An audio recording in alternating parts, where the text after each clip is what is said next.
A ver, ¿qué es el arte? Es una de esas preguntas que parecen súper sencillas, pero que en realidad llevan siglos volviendo locos a filósofos, artistas y, bueno, a cualquiera que se haya plantado delante de una obra y haya pensado, ¿esto qué es? Venga, vamos a meternos de lleno en este enigma. Para empezar a tirar del hilo de este misterio, tenemos que ir directos al corazón del problema, a la cuestión fundamental. Porque claro, en cuanto miras un poco a tu alrededor, la pregunta te asalta casi al instante. ¿De verdad todo eso que llamamos arte tiene algo en común? ¿O es solo una etiqueta que vamos poniendo un poco a lo que nos parece, sin un criterio claro? Pensemos un momento en esto. Por un lado, tenemos una de las obras maestras absolutas de la pintura barroca. Por otro, la letra y la música de un cantautor de Estados Unidos del siglo XX. ¿Qué hilo invisible, qué conexión puede haber entre dos cosas tan diferentes? Y la cosa se complica todavía más si ni siquiera salimos del mundo de la pintura. Aquí tenemos un retrato del Renacimiento con esa técnica increíble y todo su misterio, y justo al lado una serigrafía hecha casi en serie que se apropia de un icono de la cultura popular. Ambas son pinturas, sí, pero ¿de verdad responden a la misma idea de lo que es el arte? Esta es, sin duda, la pregunta del millón. Si todos estos ejemplos tan distintos son arte, tiene que existir alguna característica, alguna regla fundamental que compartan. La historia de la estética, en gran parte, ha sido precisamente eso, la búsqueda desesperada de esa regla. Durante siglos, un montón de pensadores han intentado dar con esa definición esencial, una única norma que lo explicara todo de una vez por todas. La primera gran corriente de pensamiento que lo intentó fue el esencialismo. El objetivo parecía sencillo: encontrar las propiedades que una obra de arte tiene que tener sí o sí.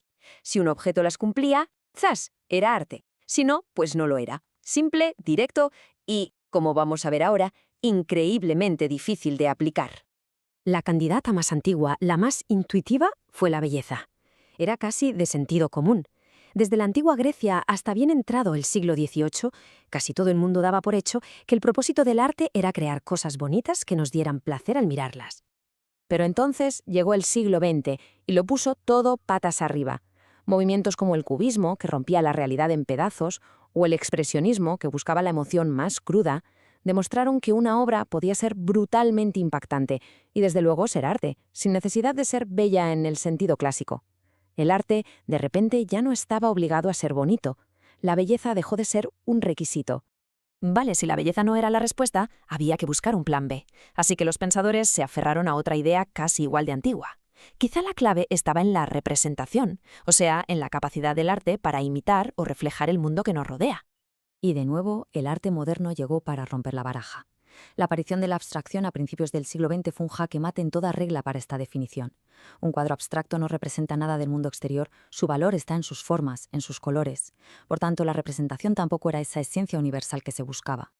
Como las teorías centradas en el objeto no funcionaban, el foco se cambió, del cuadro al pintor. Esto dio paso al expresionismo, que básicamente proponía que el arte es la manifestación de una emoción real y sincera.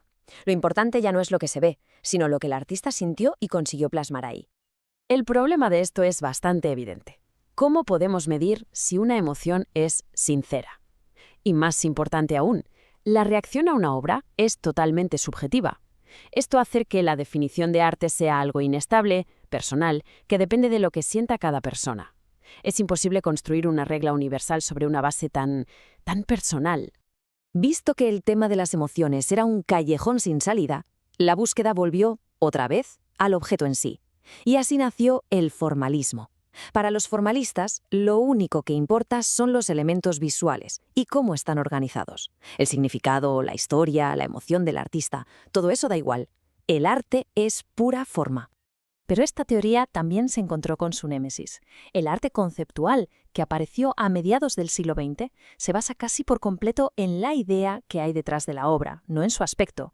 A veces la obra es simplemente un texto en una pared. El formalismo, obsesionado con la forma, no tiene ninguna herramienta para explicar esto. Era, digamos, el último clavo en el ataúd del esencialismo. Después de tantos intentos fallidos por encontrar una regla dentro de la obra o en el artista, el pensamiento dio un giro radical, de 180 grados. Esta pregunta lo cambió absolutamente todo. A lo mejor hemos estado buscando en el lugar equivocado todo este tiempo. Quizás lo que convierte algo en arte no es una cualidad que tenga por sí misma, sino algo que está completamente fuera, su contexto. Y aquí es donde entra en juego el institucionalismo. Esta teoría propone algo muy rompedor. que una cosa es arte simplemente porque un grupo de expertos e instituciones, lo que llamamos el mundo del arte, ha decidido que lo es, y lo presenta como tal en un museo o en una galería. Ojo, que esta teoría tiene sus críticas, y son importantes. Por un lado, es una definición un poco circular. El arte es lo que el mundo del arte dice que es arte. Es como la pescadilla que se muerde la cola. Y por otro, puede sonar bastante elitista, ¿no? Le da todo el poder a un grupo muy pequeño de personas para decidir por todos los demás. Como ninguna de estas definiciones terminaba de convencer, la visión que tenemos hoy en día ha decidido tomar un camino completamente distinto. Se trata del pluralismo. Y esta idea, en lugar de buscar una nueva regla, lo que hace es aceptar que no hay una única respuesta correcta.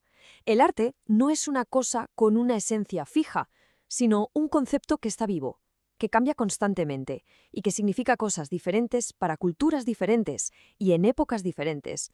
Y esto nos ayuda a entender la flexibilidad del concepto. Un grafiti en una pared, una performance que solo existe durante unos minutos, una obra de arte digital interactiva. Todas estas manifestaciones, que antes se quedaban un poco al margen, ahora se pueden considerar arte, porque el foco ya no está en una definición cerrada, sino en el contexto y en la intención. Así que el punto clave es este.